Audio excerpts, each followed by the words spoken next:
Now,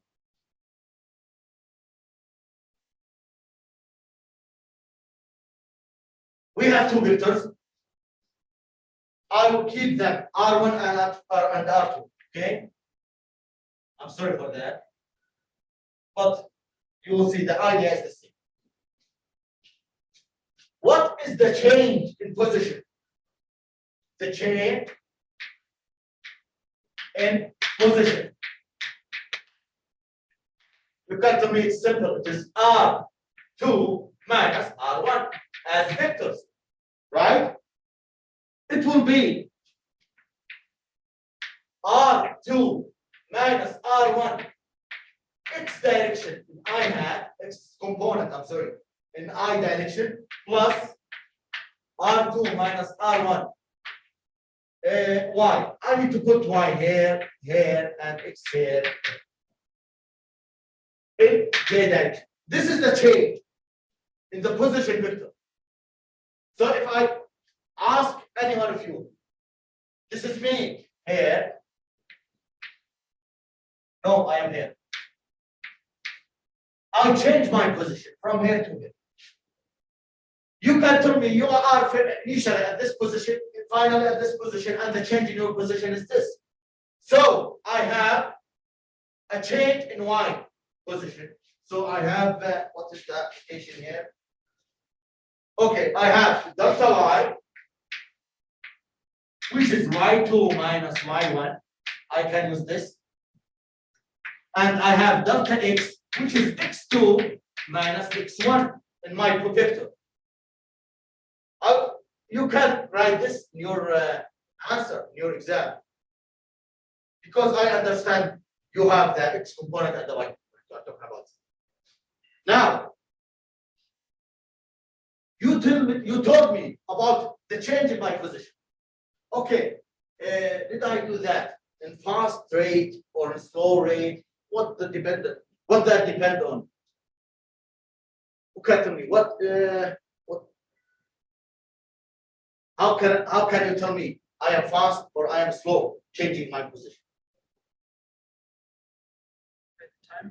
Yes, I need the time. If I change my position from here to here in just 1 second, and this place is here, and this place is another far place in 1 second, then I am fast. Or if I spend a day to reach from here to here, and it is just a pass, for example, and I spend the day, then I'm slow, right?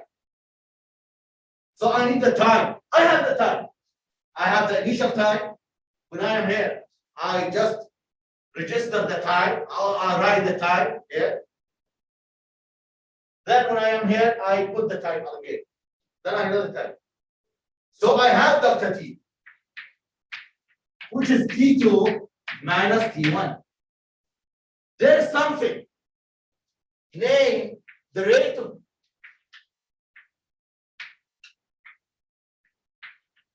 of change in position.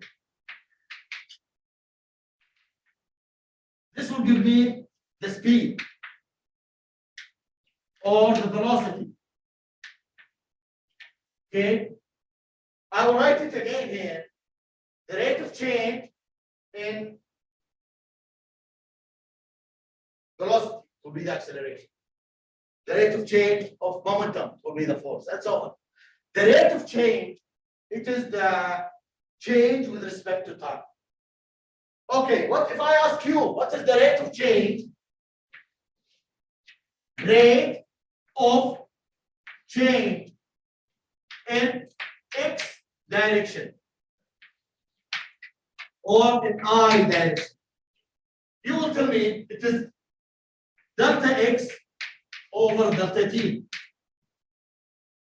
which is x2 minus x1 over t2 minus t1. What is the rate of change in y direction? It is delta y over delta t.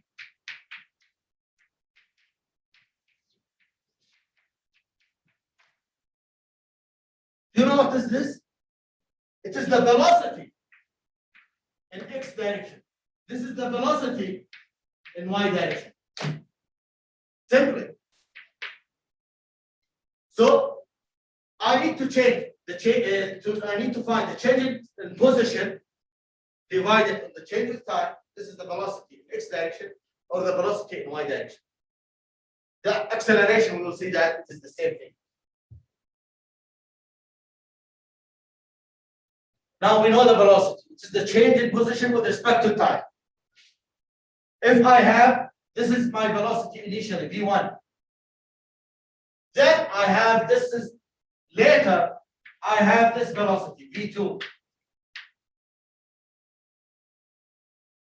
Do I have the same velocity?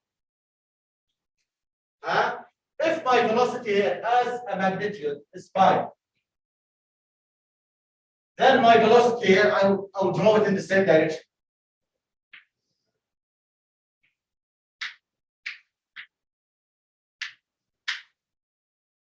Do I have the same velocity?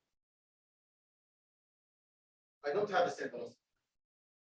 If I start with this velocity, which is 7, then my velocity later, v2, is 3. Do I have the same velocity now also? My velocity change. If I have this velocity, 2, do I have the same velocity? The answer is yes. Okay.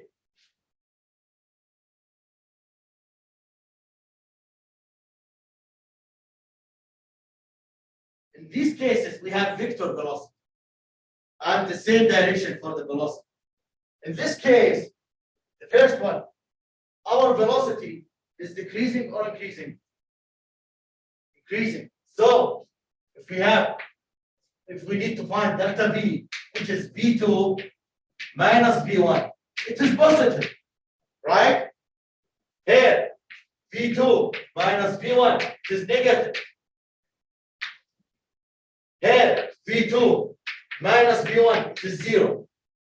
In this case, we have acceleration.